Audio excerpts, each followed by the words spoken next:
Breaking news है जाम sorrow मां। जाम sorrow press club के सॾ ते सखर के सीनियर सहाफ़ी शहीद जान मोहम्मद महर के नाहक क़त्ल खिलाफ़ जाम शोरो प्रेस क्लब के सदर डॉक्टर अब्दुल फताह दाऊद पोटरो, चाचा हाकिम चांडियो, दिलदार जामरी, असद मंगरियो, जब्बार काबूरो की अगवानी में शीशन कोर्ट का SSP ऑफिस ताईं एहतजाजी मार्च किया वियो है। इन हवाले से टेलीफोन लाइन ते मौजूद है अली मर्दान सोलांगी। जी अली मर्दान, वधीक कड़ा तफ़सील आहिनि, आगाह कजो।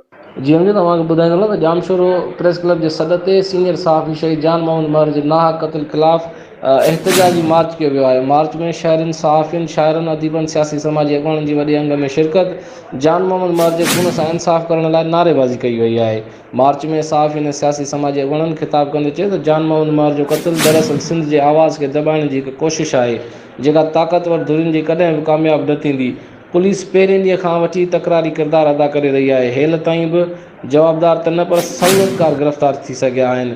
वधीक चवणो त सिंध में मुसलसल सच जो आवाज़ बुलंद कंदड़ सहाफ़ियुनि जे आवाज़ खे दॿाइण जी कोशिशि थी रही आहे, पर पोइ बि सहाफ़ी हक़ ऐं सच जो साथ ॾेई रहिया आहिनि।